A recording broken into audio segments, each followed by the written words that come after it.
July 1894, Chicago. 12,000 federal troops marched into the city to break a strike that had paralyzed the entire American railroad system. Over 250,000 workers walked off the job. Rail cars burned. Blood was spilled in the streets. 30 dead, $80 million in damages. And at the center of it all was a town that wasn't supposed to exist in America. A place where one man owned everything. The houses, the stores, the church, even the water you drank. His name was George Pullman, and he believed he'd created a worker's paradise. He was wrong. How did it all go so wrong? Before we dive in, if you enjoy real stories about how companies built and broke entire communities, make sure to subscribe. These aren't taught in school. Before George Pullman became one of the most hated men in America, he revolutionized how we travel. His sleeping cars turned brutal overnight train rides into luxury experiences. Presidents rode in them. Millionaires paid premium prices for them. By the 1880s, the Pullman Palace Car Company was worth hundreds of millions. George Pullman was richer than most kings, so he decided to build something that had never been attempted at this scale in America. A complete town for his workers, controlled entirely by him. If this sounds familiar, it should. Because what happened in Pullman, Illinois in 1894 is happening again right now. This is the story of the Pullman Company. George Mortimer. Pullman was born in 1831 in upstate New York. His father was a carpenter and mechanic. The family had no money, no connections, no special advantages. But young George had something else. He was obsessed with how things worked, how they could be improved, how they could make money. At 22, he made his first fortune with an idea that sounds insane. Chicago was sinking into the swamp it was built on. Buildings needed to be raised. Most people said it was impossible. Pullman figured out how to jack up entire city blocks, brick buildings and all, and slide new foundations underneath. He made a fortune doing the impossible. But his real obsession was overnight train travel. Because in the 1850s, it was absolutely miserable. You sat upright in a hard seat for 12, 15, sometimes 20 hours. No privacy, no comfort. The rich and the poor suffered equally. Other inventors had tried sleeping cars. They failed. The cars were too heavy, too expensive, too complicated. September 1st, 1859. Pullman built his first prototype in 1859. It wasn't revolutionary yet, just converted coaches with fold-down bunks. But he kept refining it. Then, in 1865, he unveiled the Pioneer. And this changed everything.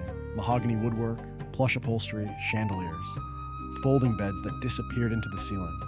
It was a hotel room on rails. It cost $20,000 to build, 5 times more than a normal railroad car. Everyone said it would bankrupt him. Then Abraham Lincoln was assassinated, and his widow demanded the Pioneer be added to the funeral train. Suddenly, everyone wanted a Pullman car. Within a decade, George Pullman controlled nearly every luxury sleeping car in America. He didn't just build cars. He owned them, staffed them, and rented them to railroads.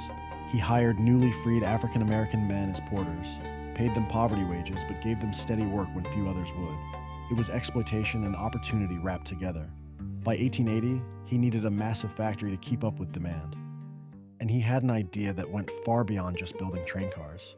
What if he could build a perfect town? A place where his workers lived in clean houses, shopped at fair-priced stores, and never needed to leave. A place where labor and capital worked in harmony.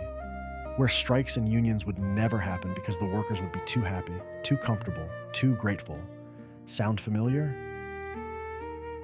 In 1880, George Pullman bought 4,000 acres of land 14 miles south of Chicago. Swampland, cheap, empty. He spent $5 million building a complete town from scratch. The Pullman Palace Car Company would own every inch of it. The houses were solid brick, indoor plumbing, gas lighting, paved streets. These weren't slums. By 1880 standards, they were almost luxurious. Better than most workers lived anywhere in America. The town had parks, a library with 8,000 books, a theater, a market hall, a hotel that rivaled the finest in Chicago. No saloons were allowed, no independently owned businesses. Everything was controlled, clean, orderly. At first, workers loved it. You could raise a family here. Your kids could go to good schools. You didn't live in a disease-ridden tenement. Newspapers called it the world's most perfect town. Delegations came from across America and Europe to study it. George Pullman was praised as an enlightened capitalist. But there was a catch. Actually, several catches. You didn't own your house. You rented it from the Pullman Company. And the rent was 10 to 25% higher than comparable housing in Chicago. You didn't shop wherever you wanted. The company-owned stores were the only option. Prices were higher than outside stores. The company charged you for water and gas, at rates higher than the city of Chicago charged. Average rent, $18 per month. Average wage, $50 per month. For many workers, a third of their income went straight back to George Pullman before they bought a single piece of food. Jeff Bezos has proposed building housing for Amazon workers near warehouses. Meta has pushed for tech campuses with employee housing. Same promise. Live near work, convenience, community, same control. But here's what made Pullman different and darker. George Pullman didn't just own where you lived. He owned your job, fire you, and you had 10 days to vacate. Miss rent, lose your home and your income simultaneously. He owned the only church, but he charged such high rent that no congregation could afford it. It sat empty for years. He wouldn't lower the price. Even God had to pay rent to George Pullman. The library? You needed a library card. Cost money. Most workers couldn't afford it. The parks? Beautiful to look at, but you could be evicted for walking on the grass. Company inspectors walked the streets, checked your house for cleanliness, reported troublemakers to management. Unions were forbidden. Organizing was grounds for immediate firing and eviction. Think about what this meant in practice. You wake up in a Pullman house. You walk to work at the Pullman factory. Your wages are paid in Pullman script that's only good at Pullman stores. At the end of the month, the company adds up what you owe for rent, utilities, and store credit. They deduct it before you even see your pay. One worker's ledger from 1893 tells the story. Earned $60 that month. Rent, $18. Store credit, $28. Utilities, $4. He took home $10 in actual money. The surveillance was constant. Inspectors would enter your home without notice. Check for dust. Make sure you weren't overcrowding. Report if you had overnight.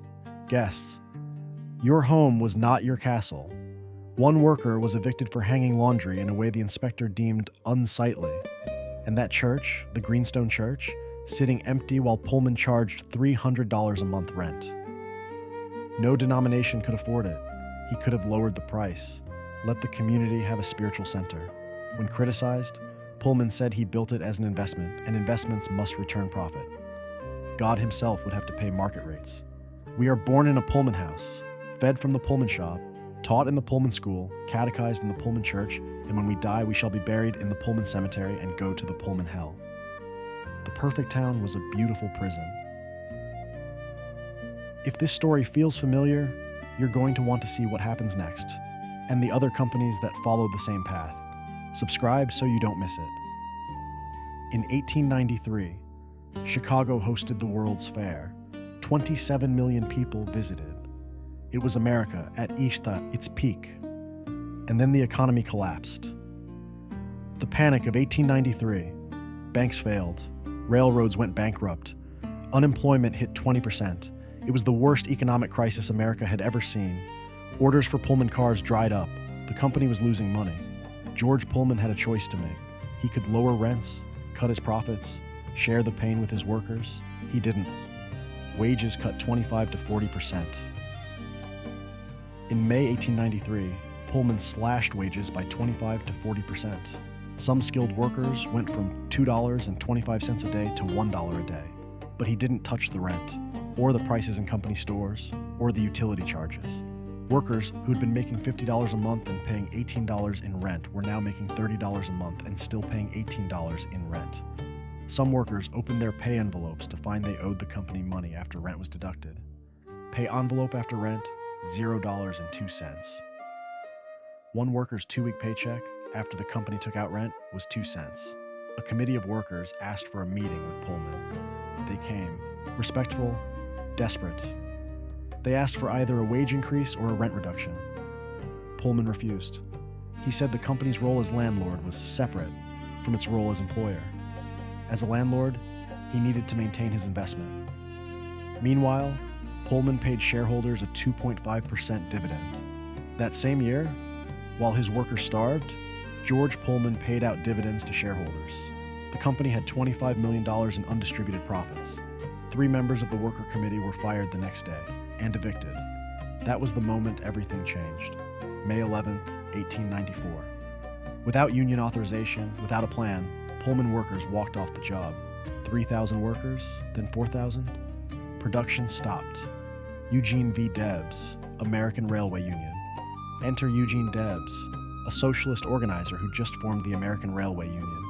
He tried to negotiate with Pullman, offered to mediate. George Pullman refused to even meet with him. There is nothing to arbitrate, he said.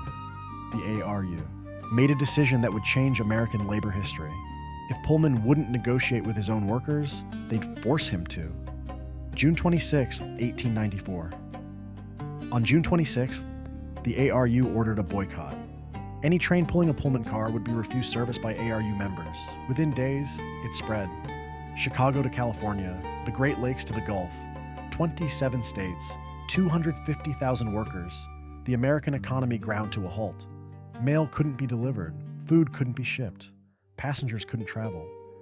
In San Francisco, not a single train moved. In Denver, strikers uncoupled Pullman cars and left them on sidings.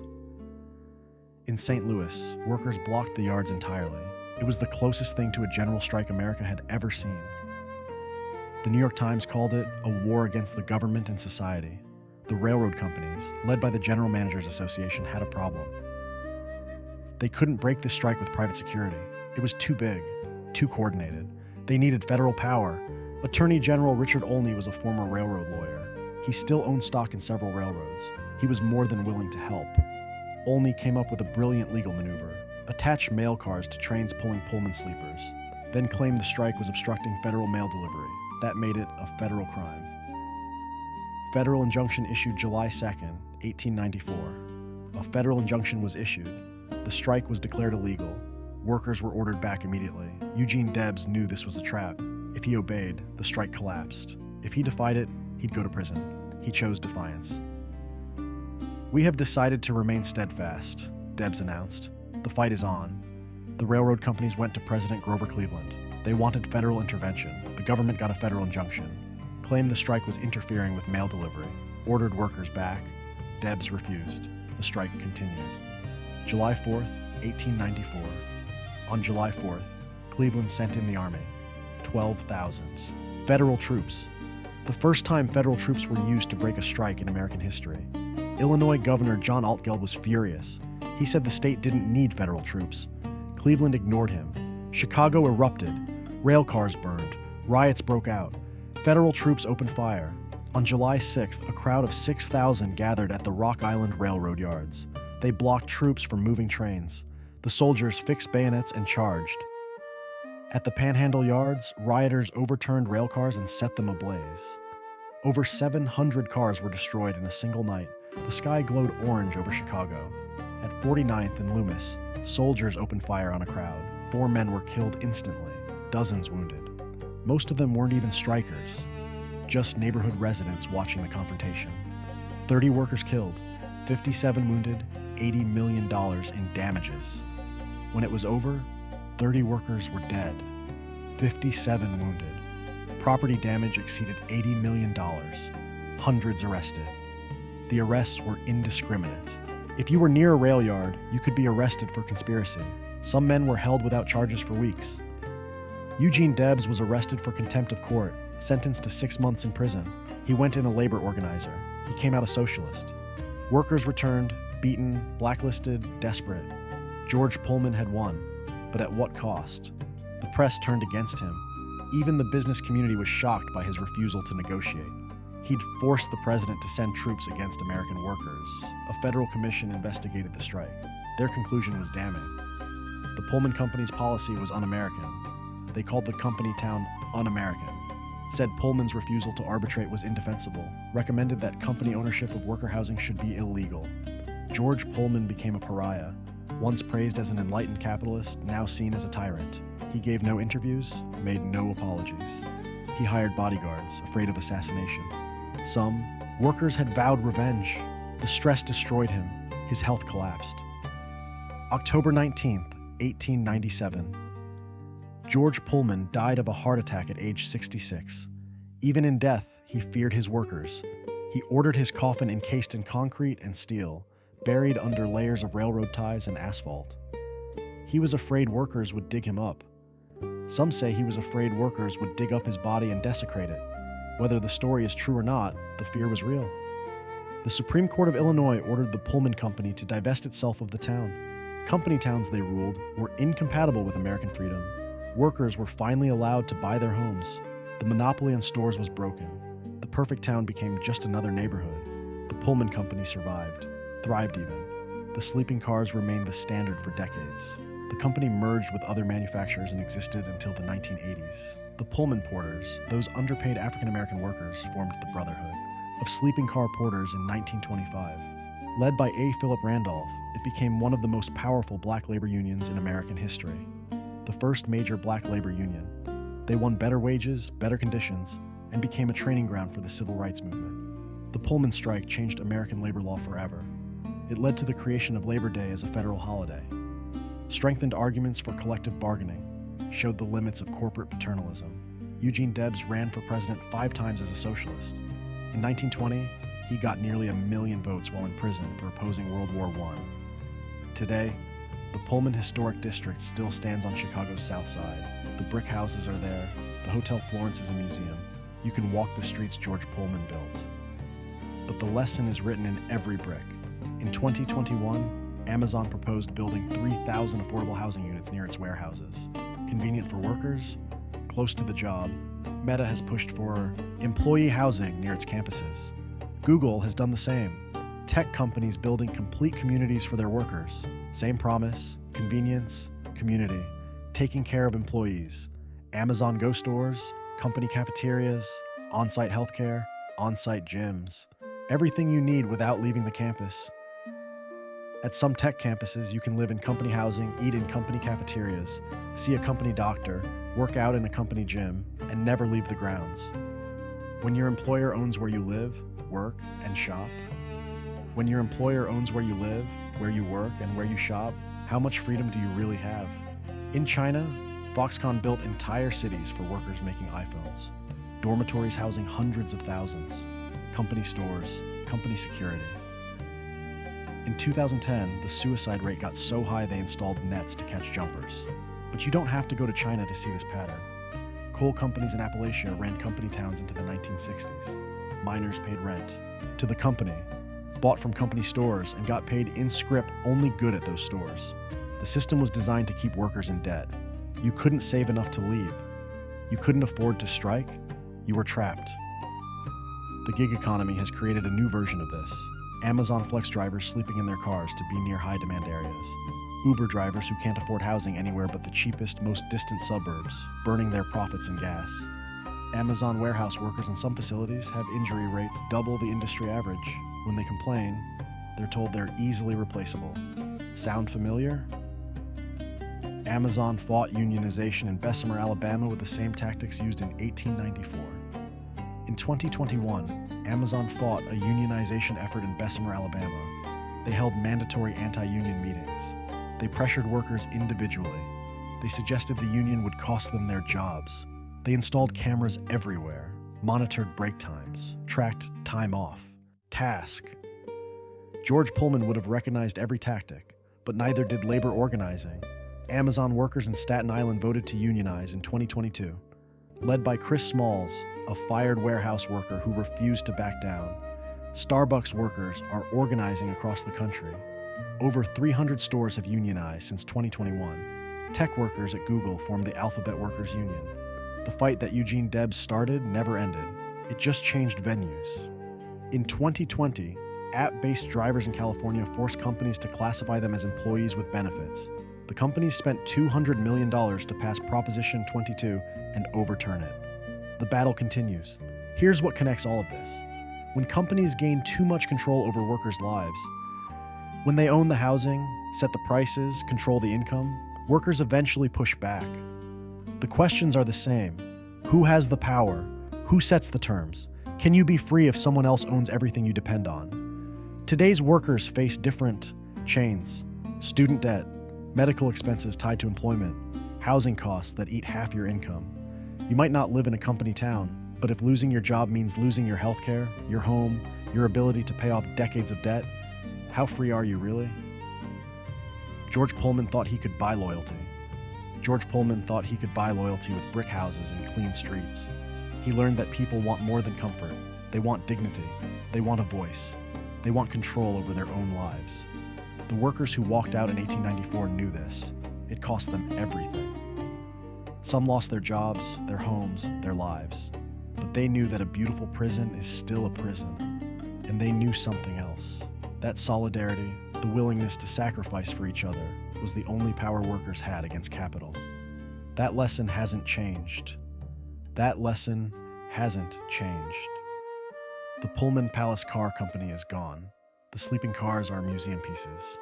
George Pullman's grave is still sealed in concrete and steel. But the fight over who controls the workplace and whether your employer should control your entire life, that fight is happening right now. Subscribe for more stories of American industry, the workers who built it, and the battles that shape the country we live in today.